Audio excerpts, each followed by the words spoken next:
जय हिंद। स्वागत है आपका एमए गुरुकुल में। जो हम जीके जीएस का प्रैक्टिस सेट चला रहे थे उसमें हम आज प्रैक्टिस सेट नंबर 10 लेकर के आपके समक्ष उपस्थित हैं। पूरे जोर शोर के साथ हम इन प्रैक्टिस सेटों को कर रहे हैं और आपका रेस्पॉन्स भी अच्छा मिल रहा है। ठीक है, आज 10वां प्रैक्टिस सेट है। ठीक है, आपको ऊर्जावान बनाने के लिए एक कोट हमने लिखा है जो इस प्रकार है। तट पर बैठे बैठे तेरे हाथ कहां कुछ आएगा, रत्न मिलेंगे तुझको जब सागर की तह में जाएगा। कुछ ना आए हाथ समझना डुबकी अभी अधूरी है, चाहे जितना भी हो मुश्किल पहला कदम जरूरी है। पहला कदम जरूरी है। तो पहला कदम बहुत जरूरी होता है। अगर हम किसी चीज की शुरुआत करते हैं तो हम उसके परिणाम को देखने लग जाते हैं, जिसके कारण हम उस कदम को ले ही नहीं पाते हैं और जीवन में एक प्रश्न चिन्ह लग जाता है जिसको काश कहते हो कि काश हम ये चीज कर लेते तो आज ये होता, काश हम वो चीज कर लेते तो आज ये होता। तो उस काश को हटाना है और आज से अपने लक्ष्य के लिए, ठीक है, अपने सपनों के लिए लग जाना है, चाहे जो भी हो। पहला कदम बहुत जरूरी है। ठीक है, पहला कदम बहुत जरूरी है। इसी ऊर्जावान कोट के साथ आज का पहला क्वेश्चन है आपका, जो इस प्रकार है कि निम्नलिखित में से किस ग्रह को युद्ध का देवता कहा जाता है। युद्ध का देवता कहा जाता है तो युद्ध का देवता कहा जाता है आपका मंगल ग्रह को। किसको कहा जाता है? मंगल ग्रह को। अगर मैं मंगल ग्रह की बात करता हूं तो इसके दो उपग्रह मिलते हैं। एक मिलता है आपका आपका डेवोस, ठीक है, एक मिलता है आपका डेवोस और एक मिलता है आपका फेवोस। ठीक है, तो दो एक इसके उपग्रह मिलते हैं। ठीक है, दो उपग्रह मिलते हैं और इसको क्या कहा जाता है? तो युद्ध का देवता कहा जाता है। वहीं मैं अगर बुध की बात करूं तो इसको निपुणता का देवता कहा जाता है। किसका? निपुणता का देवता किसको कहा जाता है? तो आपका बुध हो जाएगा। वहीं अगर शुक्र की बात करूं तो शुक्र को आपका सुंदरता का देवता कहा जाता है। किसका?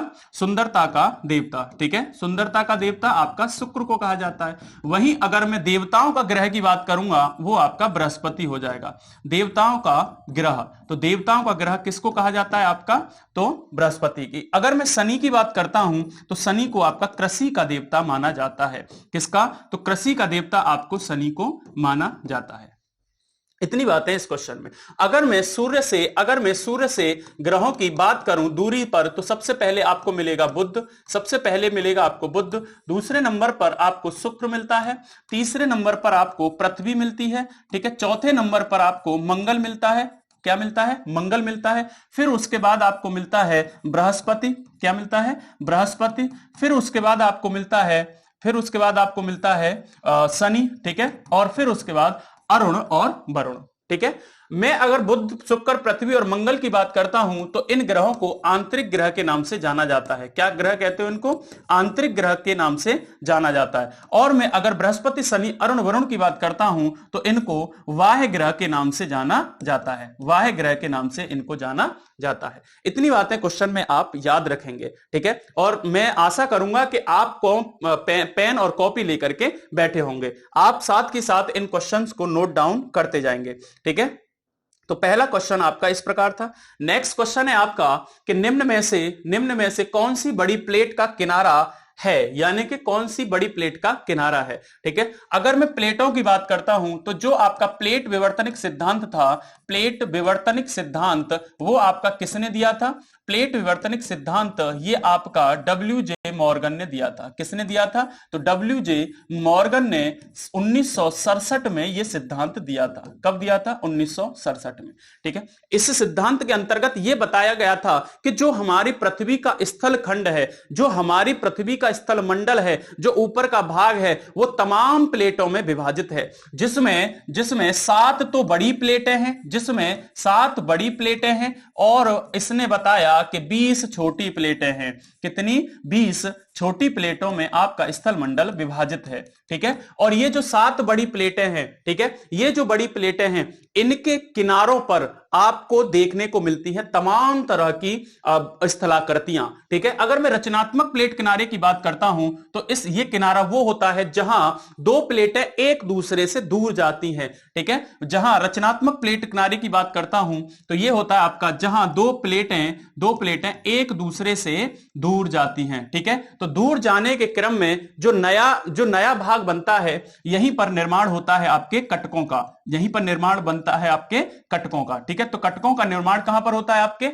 रचनात्मक प्लेट किनारे में। वहीं अगर विनाशिक प्लेट किनारे की बात करता हूं, तो जब दो प्लेटें आकर के आपस में टकराती हैं, जब दो प्लेटें आपस में आकर के टकराती हैं, तो जब दो प्लेटें आपस में आकर के टकराएंगी, तो जब इनमें टकराव होगा तो ये बीच में भरा मलबा है उसमें क्या होगा? उत्थान होगा। उस उत्थान के चलते यहां पर पर्वत निर्माणकारी प्रक्रियाएं होती हैं। ठीक है, तो यहां पर क्या बनते हैं? यहां पर बनते हैं आपके पर्वत। ठीक है, यहां पर क्या बनते हैं? आपके पर्वत बनते हैं। वहीं अगर संरक्षित प्लेट किनारे की बात करता हूं, तो जो दो प्लेटें होती हैं जब एक दूसरे के समानांतर घर्षण करती हैं, यानी कि एक प्लेट ऐसे करके समानांतर घर्षण करती हैं, तो उस किनारे को आपको संरक्षित प्लेट किनारा कहा जाता है। और इस किनारे पर सर्वाधिक आपको भूकंप देखने को मिलते हैं। ठीक है, तो ये तीनों ही आपके बड़ी प्लेटों के किनारे हैं। तो इस क्वेश्चन का सही ऑप्शन होने वाला है ऑप्शन नंबर डी। ठीक है, ऑल ऑफ दीज इस क्वेश्चन का आंसर है।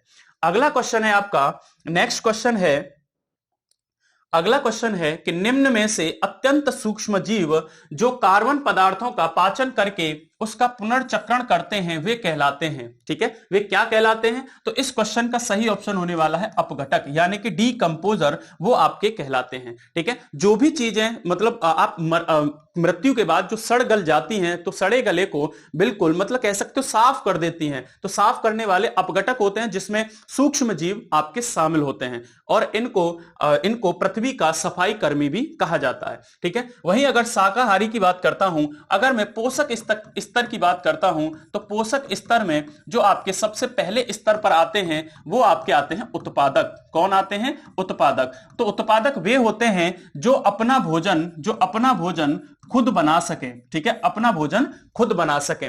दूसरा पोषक स्तर होता है आपका उपभोक्ता का। किसका? उपभोक्ता का। इसमें दूसरे पोषक तत्वों में, पोषक स्तर में आपके शाकाहारी जीव आते हैं जो डिपेंड रहते हैं आपके किस पर? यानी कि उत्पादकों पर। अगर मैं तृतीय पोषक स्तर की बात करता हूं, तो इसमें द्वितीय उपभोक्ता आते हैं। तो द्वितीय उपभोक्ता आते हैं, तो द्वितीय उपभोक्ता में आपके कौन से हो जाएंगे जीव? यानी कि इसमें हो जाएंगे आपके मांसाहारी। कौन से हो जाएंगे? मांसाहारी। तो मांसाहारी जीव जो आपके यानी कि प्रथम उपभोक्ता पर निर्भर रहते हैं और वहीं आपके उत्पादक पर निर्भर रहते हैं। और सर्वाहारी वे जीव होते हैं जो मांसाहारियों को भी और आपके शाकाहारियों को भी खा जाते हैं। ठीक है, तो इतनी बातें इस क्वेश्चन में आपको याद रखनी है। अगला क्वेश्चन है नेक्स्ट क्वेश्चन है, निम्न में से मृदा की क्षारीयता को दूर करने के लिए किस पदार्थ का उपयोग किया जाता है? जब मृदा में क्षारीयता बढ़ जाती है, यानी कि मृदा का गुण क्षारीय हो जाता है, ठीक है, तो उस कंडीशन में आप जिप्सम का उपयोग करते हैं मृदा की क्षारीयता को हटाने के लिए। किसका प्रयोग करते हैं? तो जिप्सम का, जिसको आप कैल्शियम सल्फेट के नाम से जानते हो। और इसमें डाईहाइड्रेट, यानी कि इसको कहते हैं कैल्शियम सल्फेट डाईहाइड्रेट, यानी कि कैल्शियम CaSO4.2H2O इसमें लगा रहता है। यानी कि इसमें दो पानी के यानी जल के मॉलिक्यूल होते हैं। ठीक है, इन्हीं जल के मॉलिक्यूल को जब जला करके, या हम कह सकते हैं कि जिप्सम को जब गर्म करके इसके वाटर के मॉलिक्यूल को कितना कर दिया जाता है? तो 2 से लेकर के आधा कर दिया जाता है, यानी कि सेमी हाइड्रेट जब इसको कर दिया जाता है तो ये निर्माण होता है आपका पीओपी का, जिसको आप प्लास्टर ऑफ पेरिस के नाम से जानते हो। ठीक है, प्लास्टर ऑफ पेरिस के नाम से जानते हो। जब फ्रैक्चर हो जाता है तो डॉक्टर कह सकते हो आप जिस प्लास्टर का प्रयोग करते हैं तो वो किसका बना होता है? तो वो आपका पीओपी का ही बना होता है। ठीक है, प्लास्टर ऑफ पेरिस के नाम से।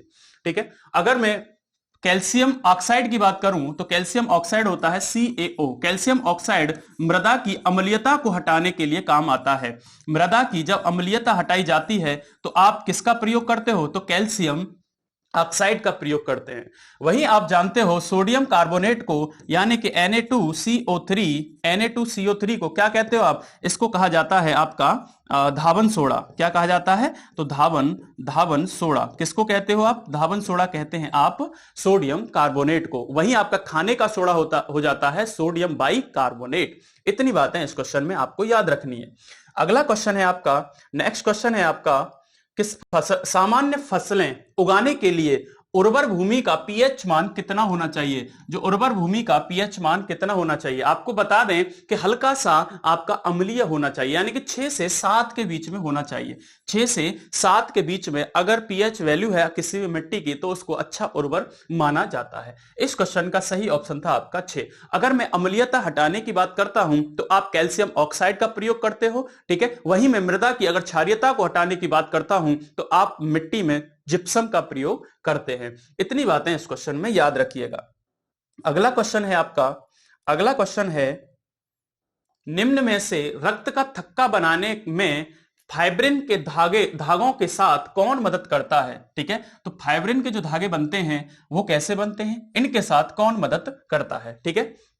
आपको ले चलते हैं, ठीक है। आपको एक प्रोटीन का नाम याद रखना है जिसका नाम है थ्रोम्बोप्लास्टिन, ठीक है। थ्रोम्बोप्लास्टिन आपकी प्रोटीन होती है।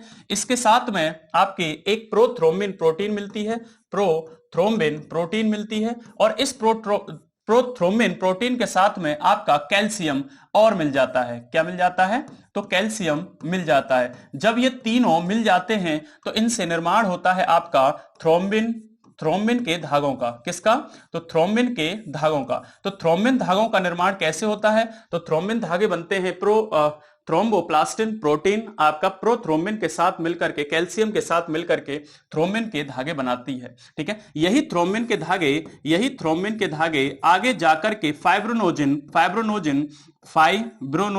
आपकी फाइब्रोनोजिन प्रोटीन से मिल जाती है।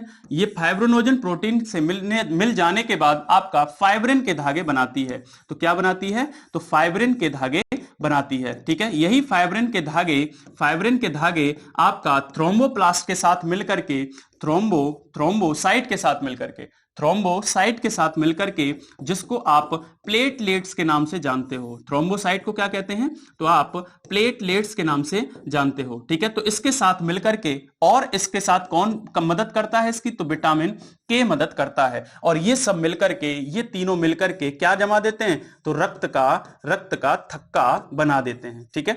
तो रक्त का थक्का में आपको इतनी बातें याद रखनी होंगी, ठीक है। तो थ्रोम्बोसाइट भी आता है यानी कि प्लेटलेट्स इसको कहते हैं, विटामिन के भी आता है, फाइब्रोनोजन प्रोटीन भी आता है। तो इस क्वेश्चन का सही ऑप्शन होने वाला है ये सभी।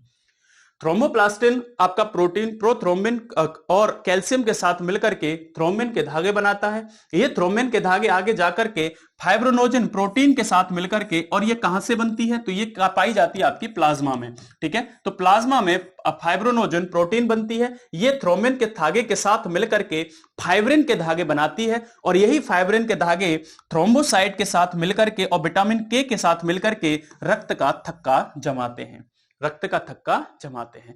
इतनी बातें इस क्वेश्चन में आप याद रखिएगा। अगला क्वेश्चन है आपका, अगला क्वेश्चन है निम्नलिखित में से किस अनुच्छेद में उपाधियों के अंत का वर्णन करता है। कौन सा अनुच्छेद है जो उपाधियों के अंत का वर्णन करता है, तो इस क्वेश्चन का सही ऑप्शन होने वाला है आपका डी, यानी कि 18 में उपाधियों के अंत है, उपाधियों का अंत है, यानी कि आप किसी को उपाधि नहीं दी जा सकती। अब मैं अगर इसके अपवाद की बात करूं तो इसका अपवाद हो जाता है, एक तो आपकी सैनिक उपाधि दी जा सकती है, ठीक है, एक तो आपकी सैनिक उपाधि दी जा सकती है, और एक आपकी शैक्षिक उपाधि दी जा सकती है। शैक्षिक और सैनिक उपाधि इसके अपवाद हो जाते हैं, अन्यथा कोई भी उपाधि नहीं दी जा सकती। वही अगर मैं 15 की बात करता हूं तो 15 कहता है कि राज्य किसी व्यक्ति के साथ जन्म, धर्म, जाति, लिंग और जन्म स्थान के आधार पर भेदभाव नहीं करेगा। तो राज्य किसी भी व्यक्ति के साथ जन्म, धर्म, जाति, लिंग और जन्म स्थान के आधार पर भेदभाव नहीं करेगा, यह अनुच्छेद 15 कहता है। वहीं अगर मैं 16 की बात करता हूं तो यह अवसर की समानता देता है। किसकी समानता, तो अवसर की समानता देने वाला जो अनुच्छेद है आपका, वो है आपका अनुच्छेद 16। यानी कि अगर सरकार के अधीन कोई नियोजन होता है तो उस नियोजन में आपका जन्म, धर्म, जाति, लिंग और जन्म स्थान के आधार पर कोई भेदभाव नहीं किया जाएगा, सभी को अवसर की समानता होगी। अगर अनुच्छेद 17 की बात करूं तो यह आपका अस्पृश्यता को खत्म करता है। किसको, अस्पृश्यता का अंत करता है, ठीक है, यानी कि छुआछूत का अंत करने वाला जो अनुच्छेद है वो आपका 17 हो जाता है। इतनी बातें इस क्वेश्चन में आपको याद रखनी है, ठीक है। नेक्स्ट क्वेश्चन है आपका, अगला क्वेश्चन है, अगला क्वेश्चन है आपका, काहे नहीं हट रहा है भाई। नेक्स्ट क्वेश्चन, भारत में लोक वित्त का संरक्षक किसे माना जाता है? तो भारत में जो लोक वित्त का संरक्षक होता है उसको कैग कहते हैं। ठीक है, कैग यानी कि controller and auditor general of India. ठीक है, controller and auditor general of India, Bharat का नियंत्रक एवं महालेखा परीक्षक। अगर मैं कैग की बात करता हूं तो जो कैग के लिए अनुच्छेद दिया गया है वो आपका 148 है। तो 148 आर्टिकल में कैग के बारे में प्रावधान है। अगर मैं वहीं इसकी नियुक्ति की बात करता हूं तो नियुक्ति राष्ट्रपति के द्वारा की जाती है।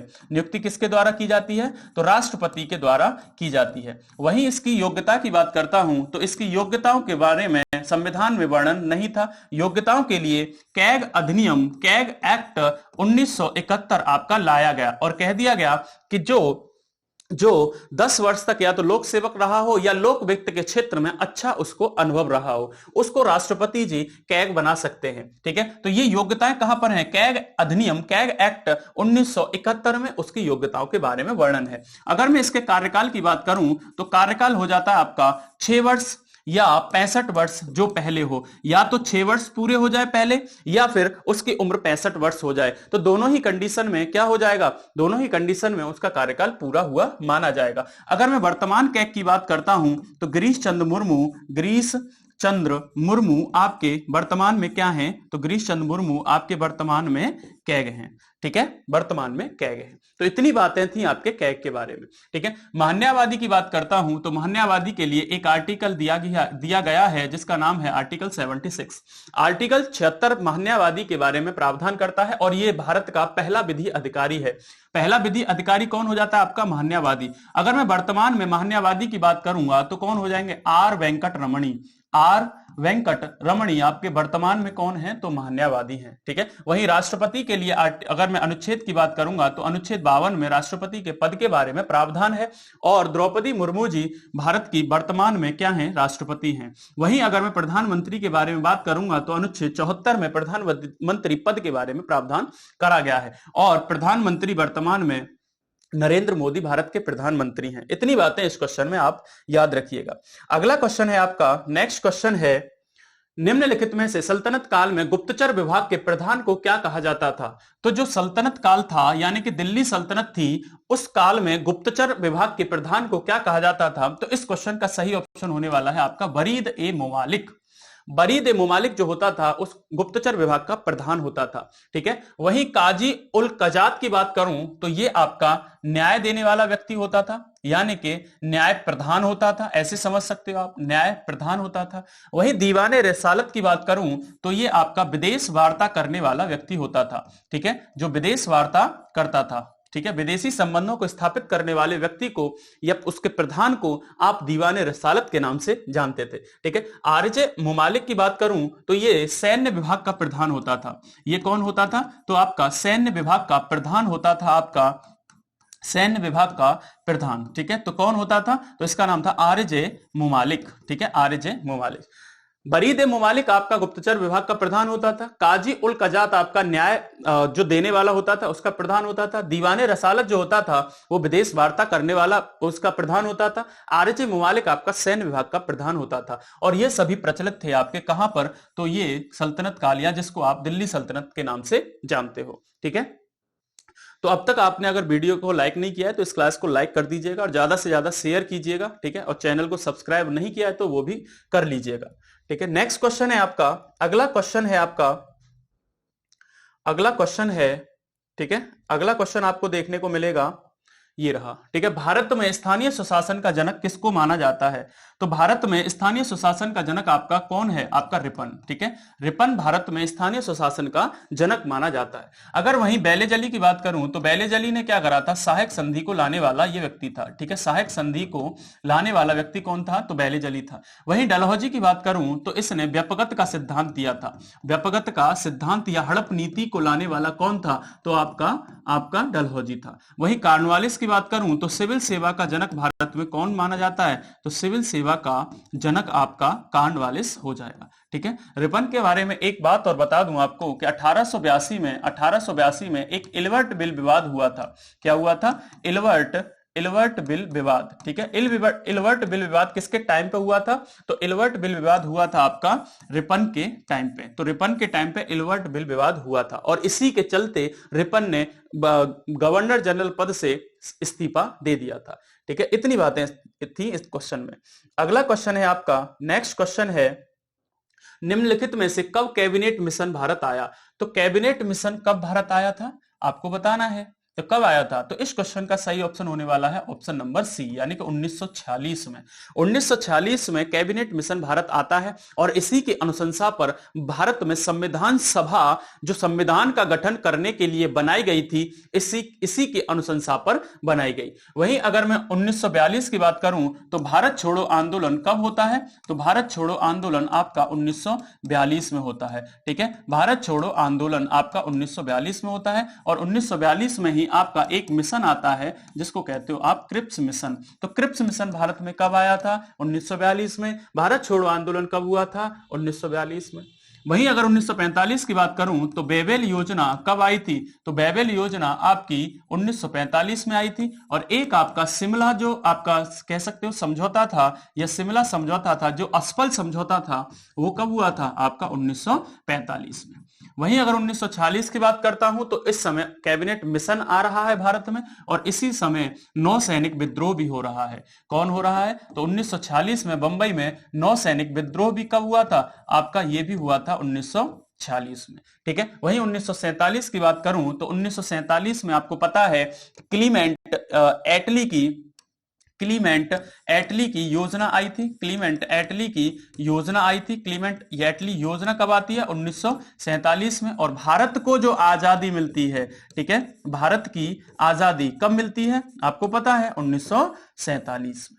इतनी बातें इस क्वेश्चन में आप याद रखेंगे। 1942 में भारत छोड़ो आंदोलन, क्रिप्स मिशन। 1945 में बेबेल योजना, शिमला समझौता। 1946 में नौसैनिक विद्रोह और कैबिनेट मिशन भारत आया। वहीं 1947 में एटली योजना और उसके साथ भारत को आजादी मिली 15 अगस्त 1947 को। इतनी बातें इस क्वेश्चन में आपको याद रखना है, ठीक है। अगला क्वेश्चन है आपका, अगला क्वेश्चन है, निम्न में से सूर्य का प्रकाश पृथ्वी तक पहुंचने में कितना समय लेता है?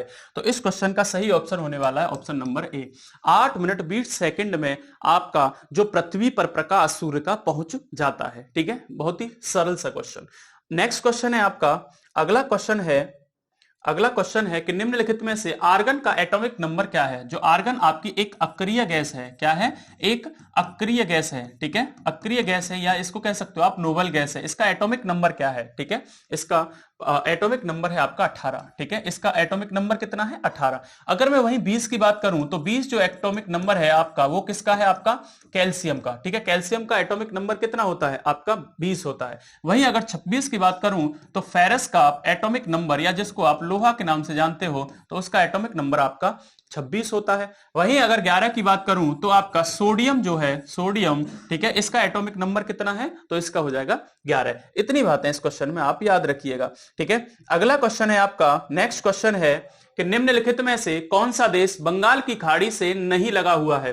तो निम्न में से कौन सा देश है जो बंगाल की खाड़ी से नहीं लगा हुआ है? ठीक है, इस क्वेश्चन का सही ऑप्शन होने वाला है आपका मालदीव। क्या है? मालदीव, ठीक है। तो मालदीव आपका किस सागर में पड़ता है? तो आपका अरब सागर में, ठीक है, अरब सागर में पड़ने वाला ये, या कह सकते हो आप हिंद महासागर में पड़ने वाला एक द्वीप है, ठीक है। थाईलैंड की बात करूं, थाईलैंड, मलेशिया, इंडोनेशिया, ये सभी क्या लगाते हैं? बंगाल की खाड़ी से अपनी सीमा लगाते हैं, ठीक है। थाईलैंड की बात करता हूं तो इसकी राजधानी आपकी बैंकॉक होने वाली है। क्या राजधानी है इसकी? बैंकॉक। मलेशिया की राजधानी कुआला लामपुर है, कुआला लामपुर इसकी राजधानी हो जाएगी, ठीक है, कुआला लामपुर। और वहीं मलेशिया की राजधानी नूसंतारा है। क्या है? नूसंतारा आपकी इसकी राजधानी होने वाली है। पहले जकार्ता थी, अब इसकी नूसंतारा राजधानी कह सकते हो प्रस्तावित है, ठीक है।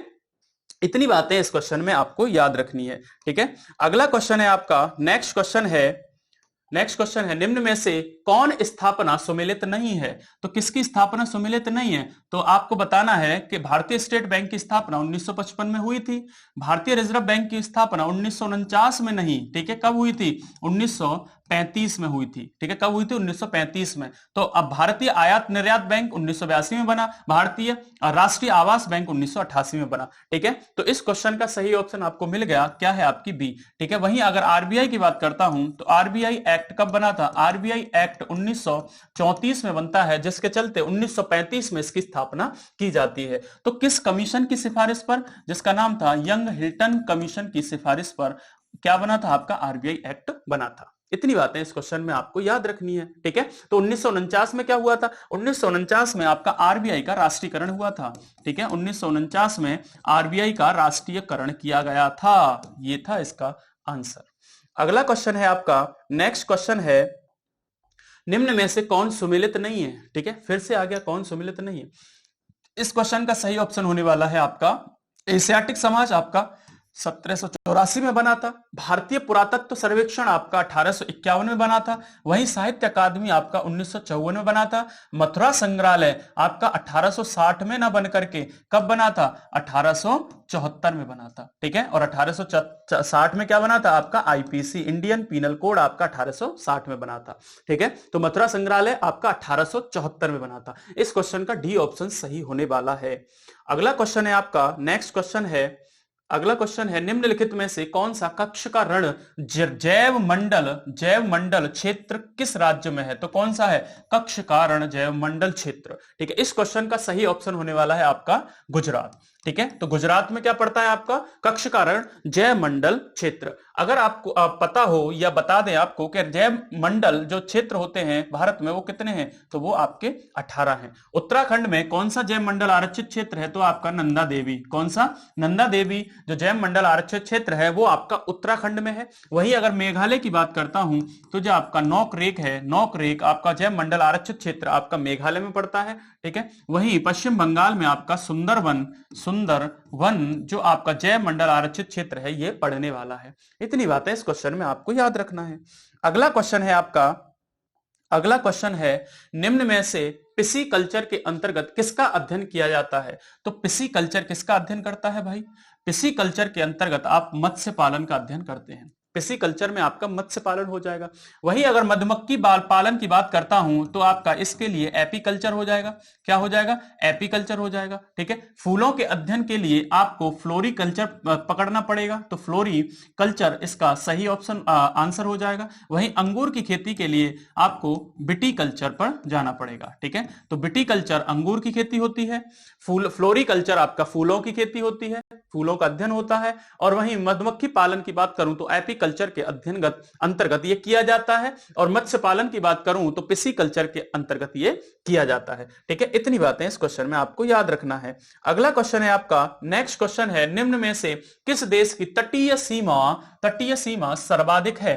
तटीय सीमा सर्वाधिक है, तो इस क्वेश्चन का सही ऑप्शन होने वाला है कनाडा। ठीक है, आपको बता दें कि कनाडा सबसे पहला देश है या सबसे लंबी तटीय सीमा वाला सबसे बड़ा देश है। वहीं नॉर्वे की बात करूं तो ये दूसरे नंबर पर है, और तीसरे नंबर पर इंडोनेशिया, और आपके चौथे नंबर पर रसिया है। ठीक है, तो ये आपके क्रम से लगे हुए हैं, लेकिन सर्वाधिक सीमा किसकी है तटीय?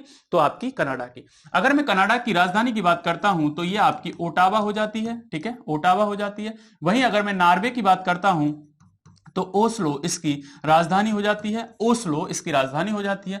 इंडोनेशिया की नुसंतारा हो जाती है, नुसंतारा हो जाती है। ठीक है, वहीं अगर रसिया की बात करूं तो मॉस्को इसकी राजधानी होने वाली है। ठीक है, इतनी बातें इस क्वेश्चन में थी, और आपके लिए ये रहा आज का आखिरी क्वेश्चन। ठीक है, आखिरी क्वेश्चन क्या कह रहा है कि निम्न में से राज तरंगिणी के लेखक कौन है? तो राज तरंगिणी के लेखक कौन है आपके? तो कल्लड़ साहब इस राज तरंगिणी को लिखने वाले हैं, और इसमें कश्मीर के इतिहास को इसमें वर्णित किया गया है। ठीक है, वहीं चाणक्य की बात करूं तो चाणक्य ने क्या लिखा है? तो अर्थशास्त्र लिखा है। अर्थशास्त्र लिखने वाले कौन है? तो चाणक्य हैं। वहीं जयदेव की बात करूंगा तो आपके गीत गोविंद को किसने लिखा है? तो गीत गोविंद लिखने वाले हैं आपके जयदेव। वहीं पाणिनि की बात करूंगा तो अष्टाध्यायी के जो लेखक हैं वो कौन हो जाएंगे? आपके पाणिनि हो जाएंगे। ठीक है, इतनी बातें थी आज के सेशन में। ठीक है, अगर आपको ये सेशन अच्छा लगा, ठीक है, और आपको ये क्वेश्चन पसंद आ रहे हो, तो आपको मैं कम समय में ज्यादा देने की कोशिश कर रहा हूं। ठीक है, हर एक ऑप्शन को एक्सप्लेन किया जाता है ताकि आप एक प्रॉपर नोट्स उनके बना सकें और आखिरी टाइम पे आपके रिवीजन के लिए ये नोट्स बहुत ही हेल्पफुल होने वाले हैं। तो आज के लिए इतना ही है, मिलते हैं अगले सेशन में, तब तक के लिए जय हिंद।